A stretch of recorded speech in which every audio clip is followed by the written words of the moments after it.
Good morning. Um, Last week, Neville talked about Matthew chapter 5, or Matthew chapter 4, rather, talking about Jesus' temptation in the wilderness. And I thought that was, I don't know, just perfect timing, actually, because just the night before, when I was in bed, I was thinking of what am I going to preach the next week. And I thought of this sermon, about this temptation that so many of us face. And then the fact that Neville had preached just that Sunday on temptation in general, and from the chapter before this one in Matthew chapter 4, I thought it was a perfect introduction for what we're going to be talking about today, and that is the specific temptation of lust, as well as talking about love. One reason I wanted to do this today as well is I thought it would be perfect with the theme of Valentine's Day, a time of both lust and love, commonly in America and in our culture. But also I wanted to talk about it today because it's something I know is a very, very dangerous and big problem in not just this church, but churches all around the globe, especially in America. And I think that we need to bring this out in the open and talk about this. But fair warning, some parts of this will be more geared toward adults, so some of it will be more PG-13. So, if your kids are distracted, good. If not, they'll probably ask you lots of questions later. But I'll try to keep it age appropriate as much as I can. So our verses today are from Matthew chapter 5, verse 27, starting in verse 27 and verse through 30. It says, "You have heard that it was said, 'You shall not commit adultery.' But I say to you that everyone who looks at a woman with lust for her has already committed adultery with her in his heart. If your right eye makes you stumble, tear it out and throw it from you. For it is better for you to lose one of the parts of your body than for your whole body to be thrown into hell. If your right hand makes you stumble, cut it off and throw it from you. For it is better for you to lose one of the parts of your body than for your whole body to go into hell." So this is probably one of the most, crazy things Jesus says in our ears. Like he is saying, not just that we, don't just not commit adultery. Don't even look at a woman and think about those things with her. And he says, if you struggle with this, you need to go to every extreme possible to prevent this, because it's better for you that you cut your hand off or pluck your eye out than that you stumble with this the rest of your life. And many of us think, oh, okay, this is a hyperbolic statement, and yes, it is. He's being very extreme here, but maybe but everything he says is true nonetheless. It really would be better if you absolutely had to cut off your hand in order to stop sinning. Would you do it? And Jesus says, I hope you would. And that's the kind of challenge that we need in our lives is for us to think about to what lengths are we going to go to be able to overcome and avoid sin as much as we possibly can, and to try to overcome the temptations that we face all the time. And this challenge, I think, has been lacking in some parts. In most churches that I've been to, we don't really talk about this topic very often or in any sort of depth.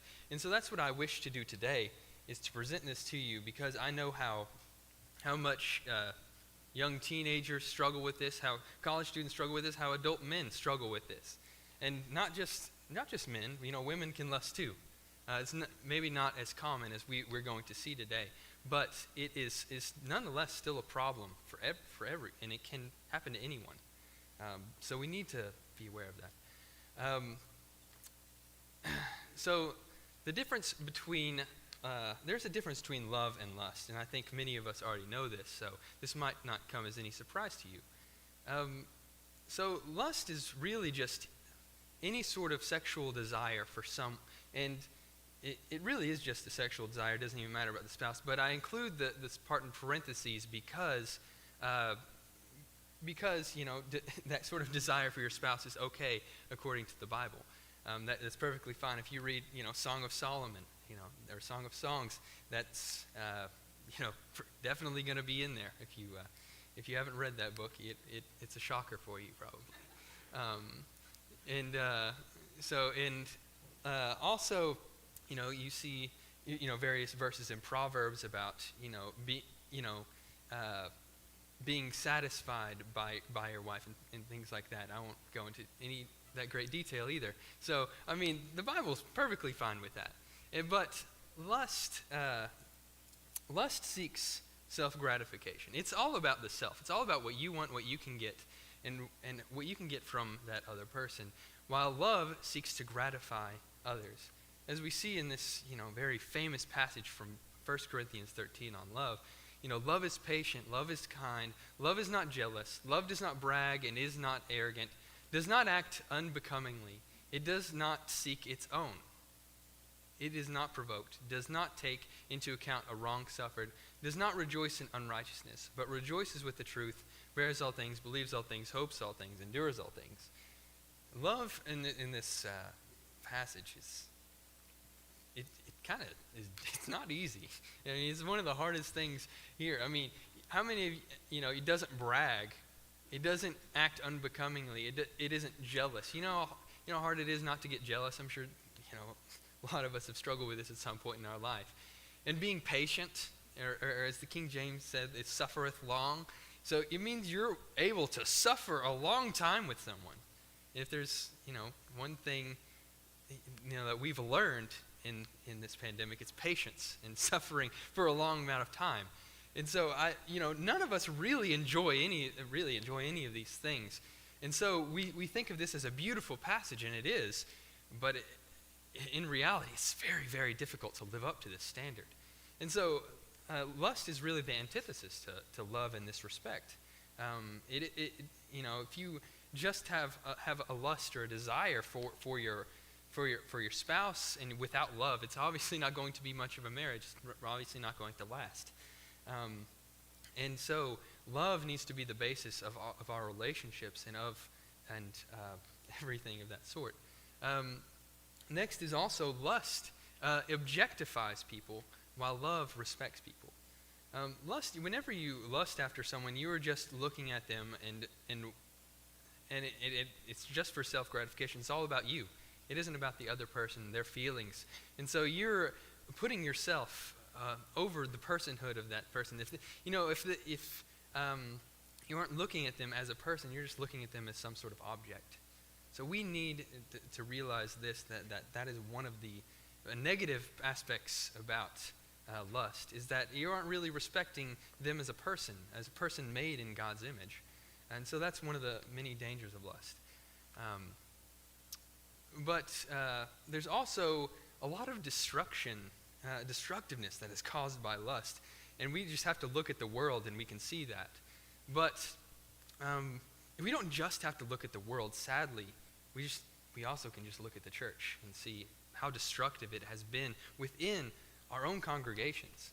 And there's probably a ton of stories that I could tell you about youth ministers, preachers, or elders who have let the lust and their desires go out of control, and it destroyed a church, absolutely destroyed it, because they ended up raping someone. They ended up having a horrible addiction, being involved in sex trafficking or something of that sort.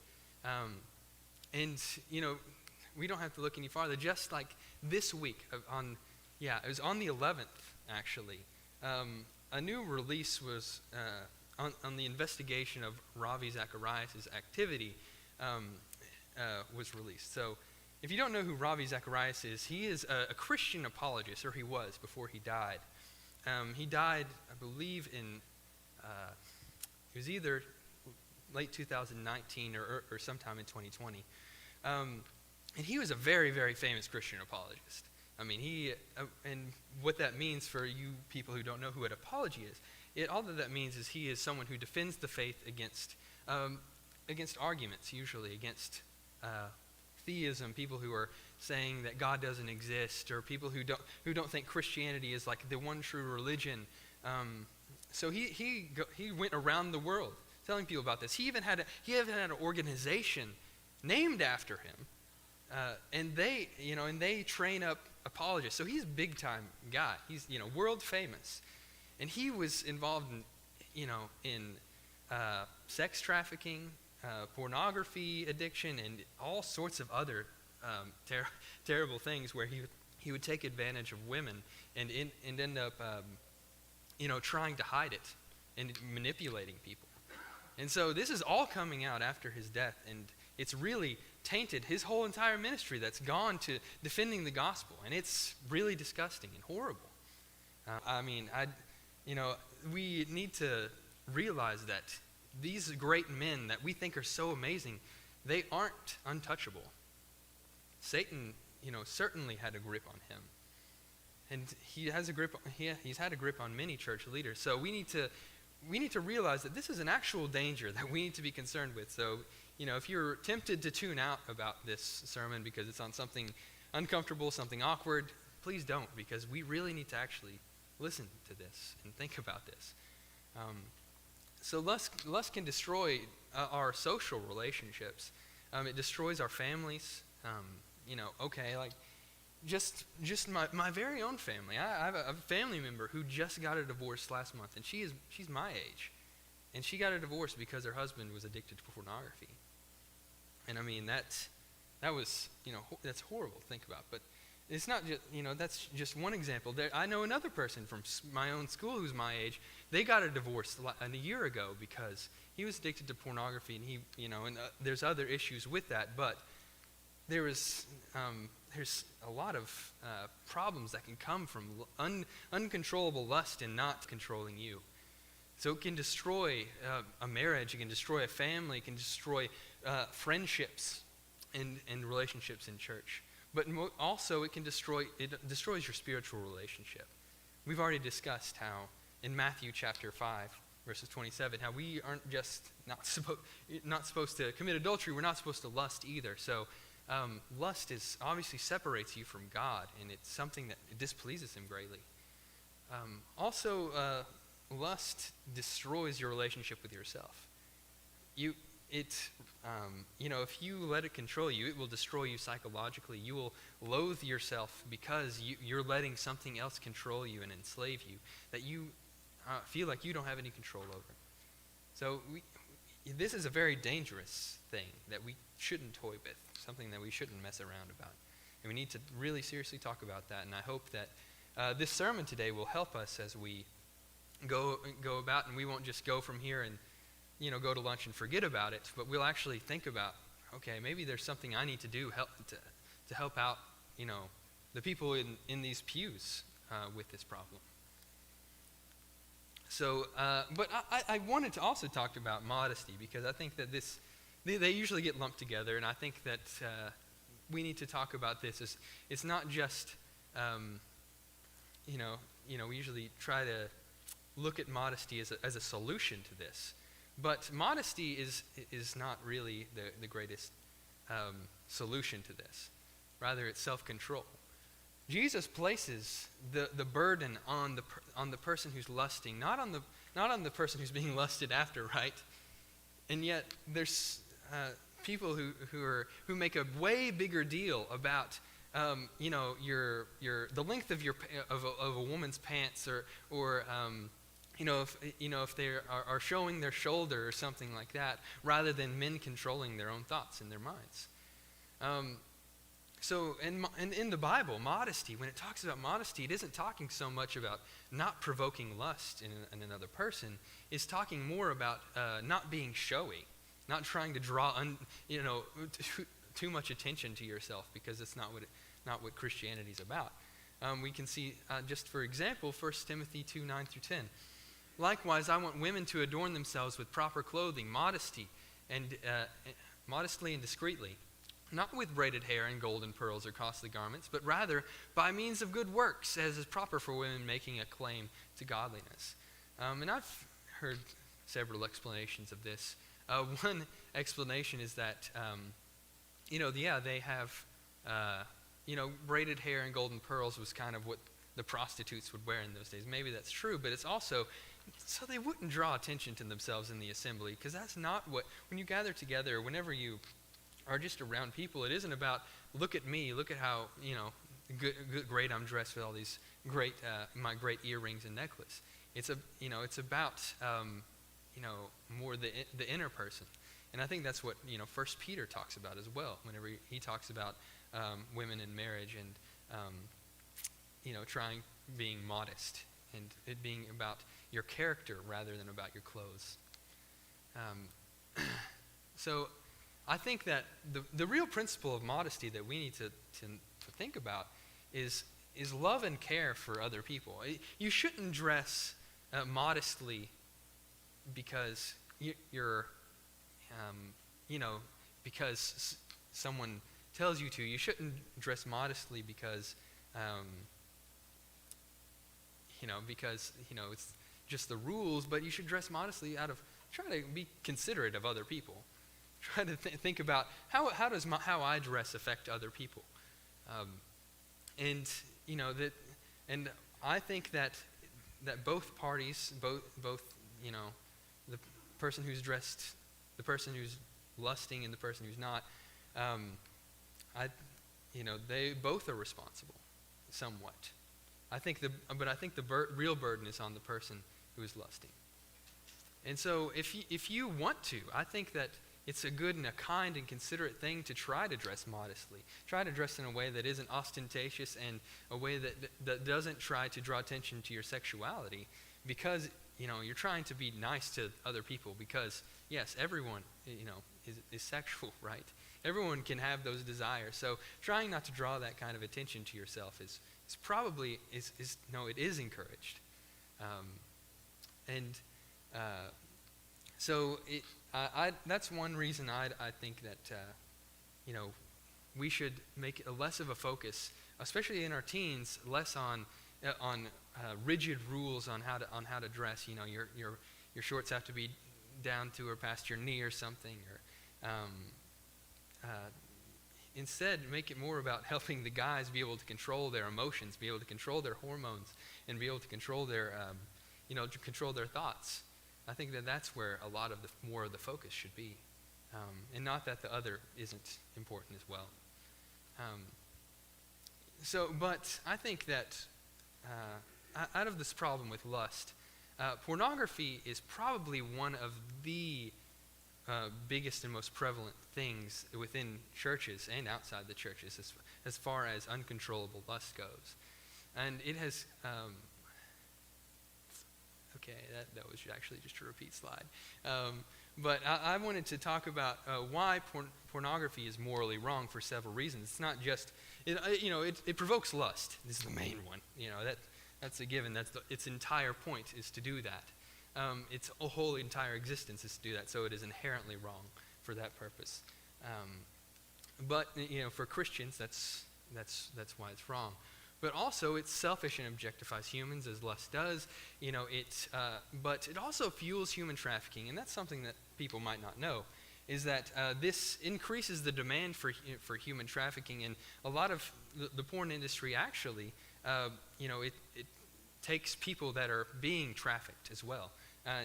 People that are in the films or the photos or whatever it is, they are trafficking victims, and so that is fueling this horrible industry. And so that's a huge reason why we shouldn't watch it or be a part of it or support it or anything like that. But also we've talked about how it destroys marriages and relationships. But another thing is that it's highly addictive and has harmful effects. And we're going to talk about how addictive it can be so it's not just something that it's going to have short-term effects. If it happens, you can be hooked on it for a while because, and then it starts to control you, and you lose self-control and autonomy. And self-control is something that we need to have as Christians, right? Something that's a fruit of the Spirit. So you might not be able to read this graphic here, but I'll try to interpret it for you. So and this show is supposed to show how big a problem it is in churches today. It's probably one of the greatest dangers that we face in modern times. And a lot of people might not know this because the internet's only been around, I don't even know how long. It's been around all of my life. And I know a lot of you, I couldn't imagine a world without internet, and a lot of you grew up without it, and it's not that big a deal.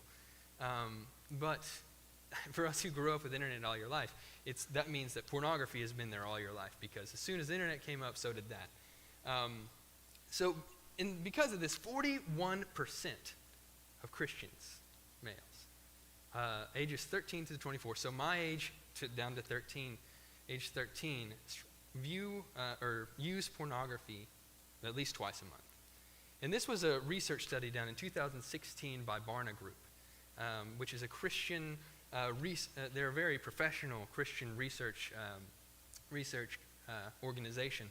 And they did this combined with another ministry, and they did a study on it. And they found that 4 out of every 10 guys, so everyone my age down to age 13 is 4 out of the 10 guys are struggling with it. That's a lot. That's a lot of people. That means out of every 10 guys in the youth group, 4 guys are struggling with this problem. And it could be a problem that isn't just right then, it could be a problem that persists throughout the rest of their life. Man.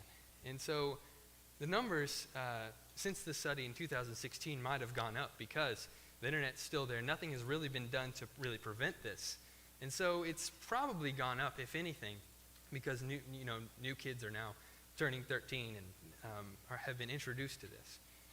And so we're going to talk a little bit more about this problem and how especially how addiction feeds into this. Because, if you didn't know, it's highly addictive because it releases this hormone called dopamine in your brain. So after you view it, it releases this very powerful hormone that is a very strong sense of reward, very high levels of it. And the fact that you can literally view this anytime, anywhere, any place because of cell phones now, it means that you could have no control, no limit to the amount of dopamine in your brain that you release. And so you can, in the novelty of it, you can do, there's, billions, trillions of videos or photos out there that are sexually explicit. And so the amount of dopamine being released because of the novelty alone is extremely high and addictive. So eventually this novelty wears off, and it requires even more intense stimuli. And so that means more hardcore situations. It means probably even more immoral or terrible situations that you start getting into. So it even has similar withdrawal symptoms to drugs. And that's, because you have this addiction to the dopamine rush, if you go without it for a while, you're going to start being like, man, I am dying, or something like this. And by the way, I'm saying this because, I'm doing this because I've struggled with this. As a teenager, I struggled with this a lot. And that's because, whenever you're a kid, and the parents who didn't grow up with internet, they don't know any of this stuff. And we're going to talk more about how to prevent this. And I think that, this is a very serious thing and very difficult. And, overcoming this stuff is not easy. And I think that people might try to minimize it, just like don't do it. But it's a lot harder than you think. If you've ever tried to quit smoking, they don't really have a nicotine patch for, that pornography exactly. And I'm not saying that quitting smoking is hard, because it is. I've seen people try to stop, but it's an addiction, is what I'm trying to say. And it's serious. There's a serious measures that need to be gone to deal with it, that we don't really think about. So if you want to see more about how it's like a drug, you can go to this website called Fight the New Drug, which is actually a non-profit organization. It's not Christian or not faith-based, but it's dedicated to trying to raise awareness about the dangers and the harmful effects of pornography on human individuals and society as a whole. So I encourage you to go there if you want to learn more about it. They have lots of great resources. So here's a very practical application on how to prevent this in your homes. Is one, monitor your children's internet usage and access very, very closely. Don't, don't just assume, don't trust your kids, is what I'm saying. Why? You shouldn't trust your kids with this. And even if you do, if you do trust your kids, and they can be trusted, there's always that chance that could happen that it can pop up accidentally. So one time, okay, this is kind of a funnier story, but my cousin looked up, she was going to, I think she was going to buy a new football or something for her boyfriend, and so she she was looking up Dick's Sporting Goods, but she forgot to type in sporting goods, and so that was a nasty surprise there, now on accident. So, it can happen to anyone, and especially if you're younger, you don't know how to control yourself yet. You're just starting to realize these things and figure things out. So definitely monitor your kids' internet access. And as the last point goes, use content blockers as needed. And I'll talk more about the limitations of these, but you should definitely use them when they're young just to keep accidents from happening like that. But one other very, very important thing that I stress highly is have the talk with them earlier rather than later. Don't wait till they're 13. Don't wait till they're even 10. Don't even wait to, have it as early as you possibly can. And don't make it just one talk where you slay everything out there. Because I remember my dad, that was so awkward, but I remember my dad having it with me, and I was thinking to myself, I already know all this stuff.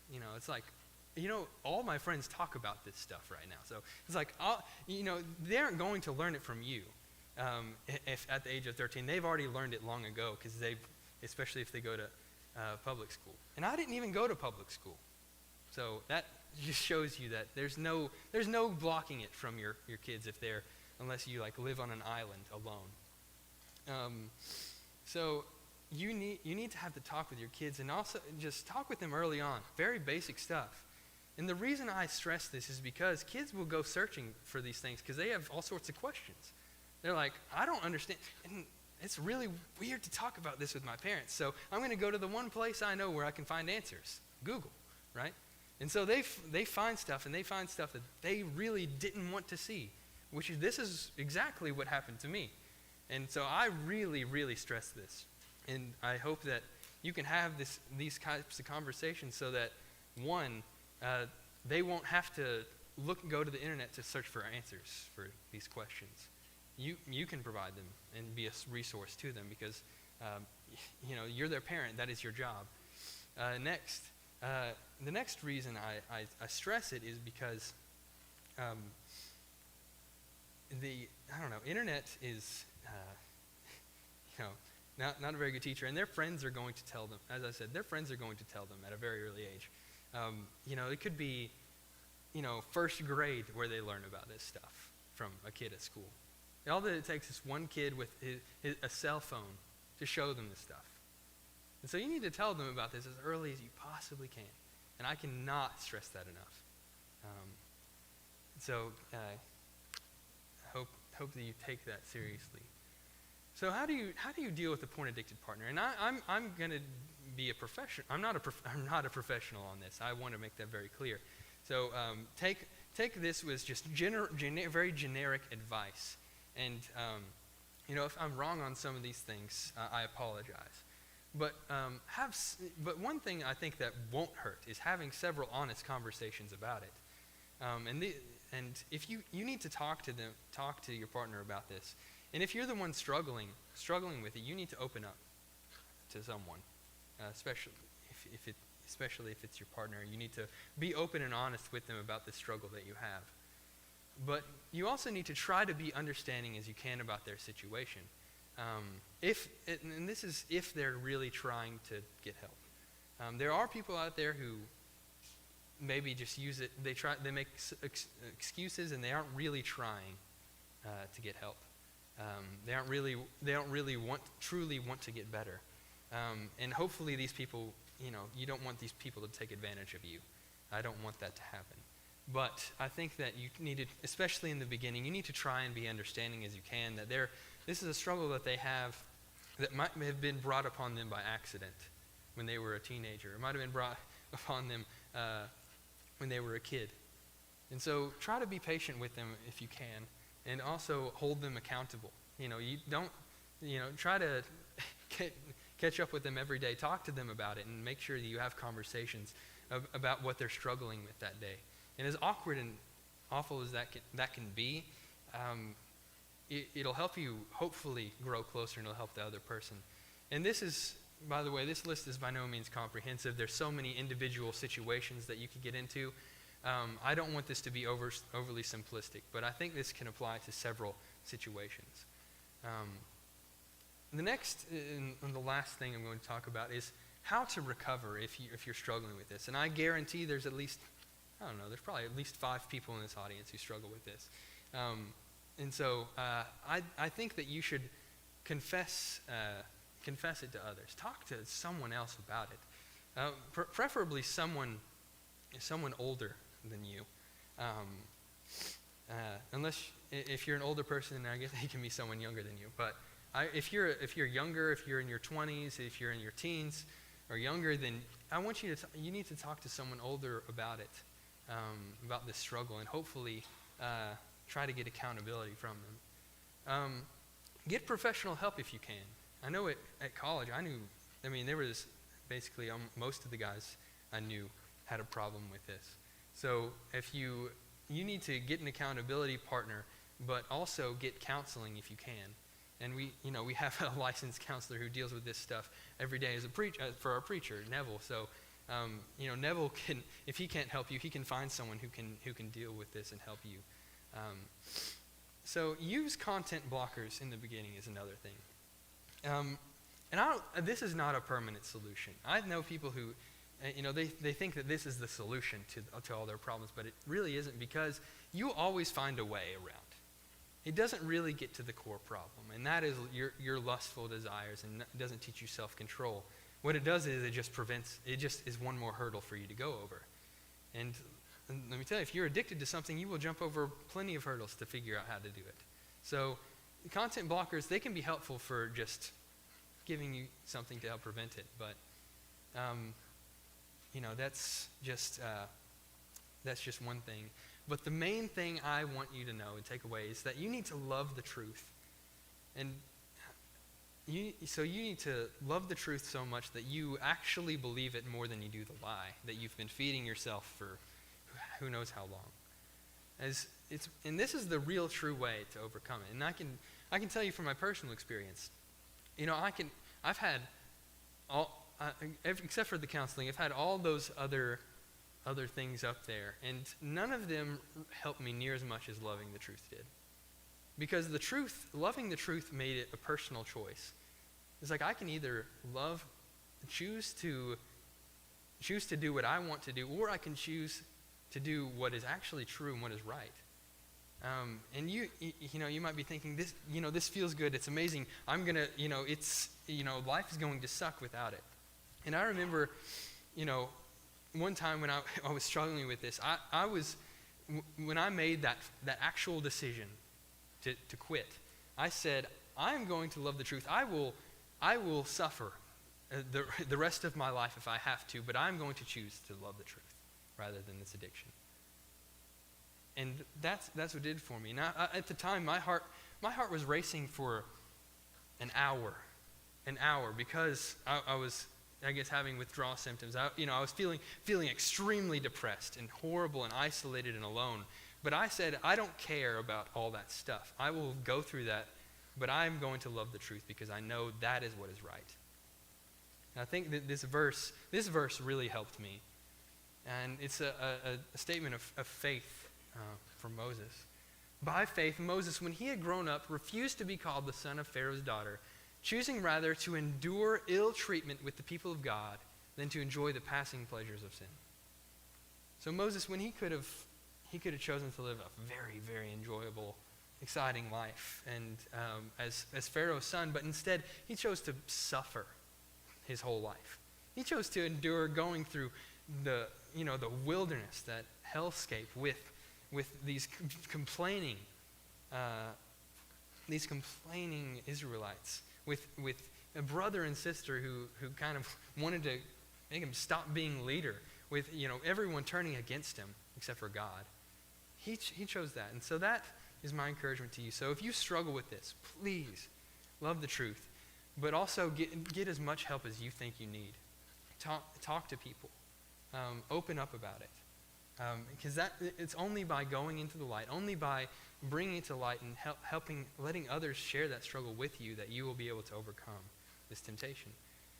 So if there's anyone who would like to respond to this message, maybe you struggle with lust, maybe you struggle with any number of things, but we all have sinned and fallen short of God's glory, right?